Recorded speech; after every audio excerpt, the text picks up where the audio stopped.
For most of its existence, Universal Orlando Resort has long played second fiddle to Walt Disney World when it comes to Central Florida vacations.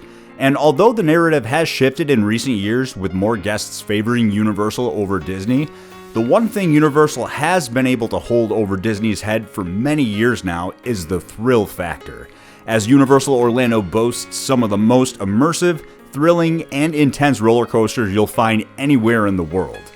To put it plainly, the skyline of coasters at Universal Orlando can be pretty intimidating, inevitably causing guests to assume the rides are way too intense. But just how intense are they really? Let's dive in and take a look as I count down and rank all of the roller coasters at Universal Orlando based on their intensity.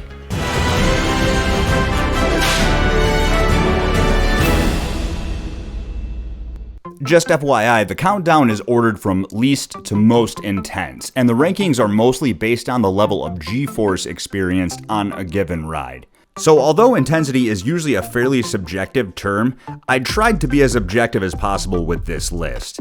And obvious spoilers ahead for anyone who wants to go into these coasters spoiler-free. With that out of the way, let's go ahead and get started. Number 9, Pteranodon Flyers. Although riders are relatively high up in the air on this family coaster, it's definitely the least intense of the bunch at Universal Orlando. Essentially a glorified gondola-style attraction, Pteranodon Flyers takes you on a slow glide in the sky through the Jurassic Park section of Islands of Adventure and provides some great overhead views of the park. This is the definition of a kid's coaster, since anyone taller than 56 inches won't be able to ride unless accompanied by a rider between 36 and 56 inches tall. I know I'm personally looking forward to finally riding this one day with my daughter once she's big enough. Number 8, Woody Woodpecker's Nut House Coaster. This junior coaster at Universal Studios Florida has actually been in the news recently since Universal announced they'd be completely revamping the current Kids Zone area of the park and permanently closing down some of the area's attractions. Woody Woodpecker's Nut House Coaster is one that will be closing down for good, so the last day you'll be able to snag a ride is January 15th, 2023. As far as intensity goes, it's barely non-existent. And with a height of about 28 feet and top speed at about 21 miles per hour, what else would you expect?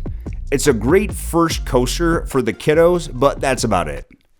Number 7, Flight of the Hippogriff.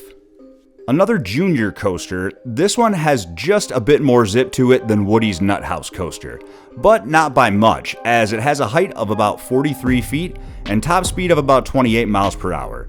The real draw to this coaster is the great view of Hogwarts Castle riders get on the lift hill.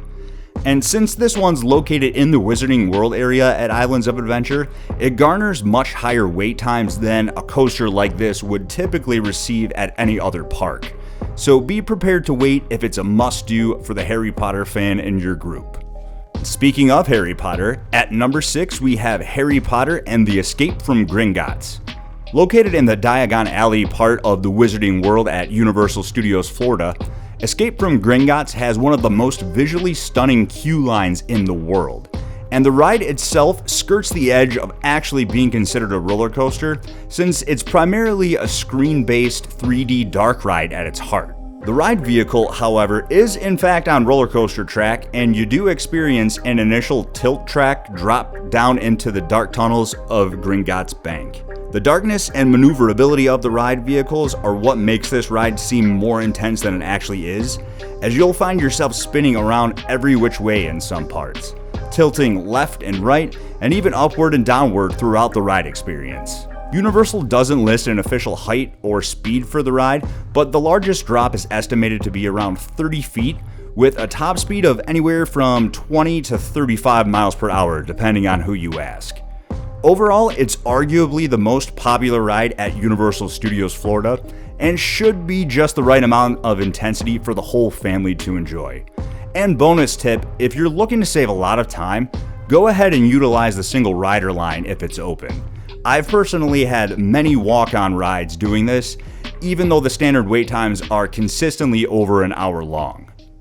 Coming in at number 5, we have my personal favorite ride at Universal Studios Florida with Revenge of the Mummy. This is another dark ride indoor coaster hybrid but is more definitively a roller coaster compared to Escape from Gringotts. The fire effects and the overall dark and creepy themes of The Mummy add a bit to the intensity, but the coaster itself does most of the work.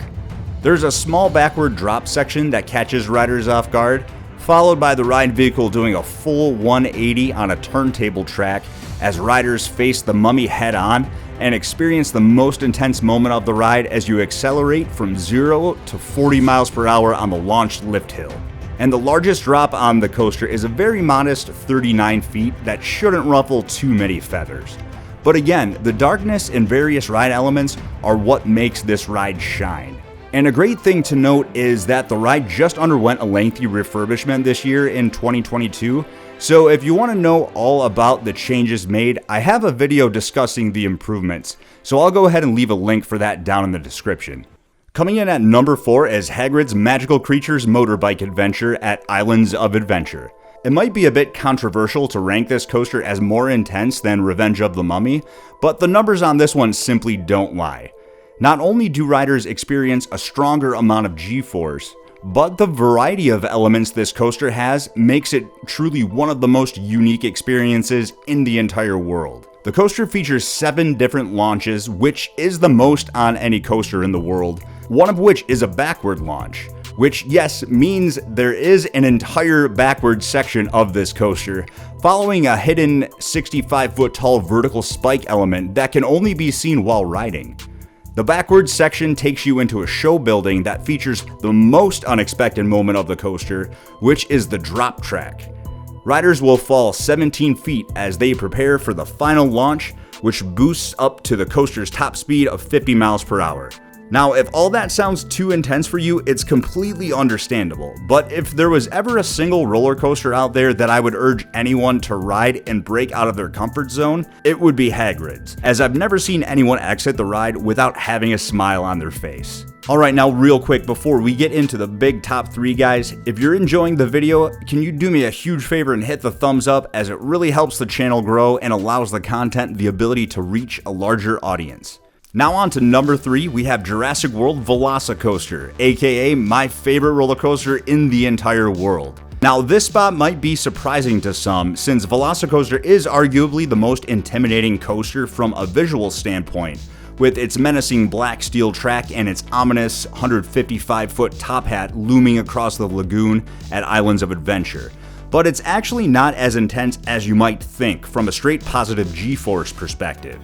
In fact, the ride primarily focuses on negative G-forces, or airtime as you'll commonly hear. This ride flat out wants to fling you out of your seat. It also features 2 launches, one of which boosts you 0 to 50 miles per hour in 2 seconds right out of the gate, and another rolling launch that boosts you from 40 to 70 miles per hour in 2.4 seconds to propel you up the top hat.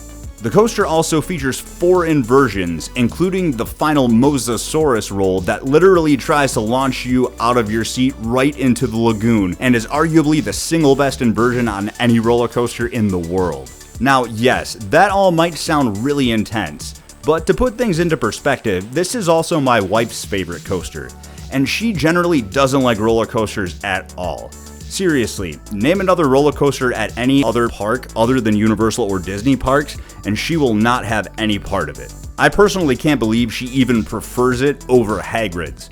So take my anecdotal evidence for what you will, but I'm not sure if I've ever seen a major thrill coaster so universally loved as Velocicoaster. Number 2, the Incredible Hulk Coaster. You could argue that the Hulk should be number 1 here, and I wouldn't fight you over it. It's an extremely intense roller coaster as its inversion fill layout pushes riders all the way to 4 Gs throughout the ride.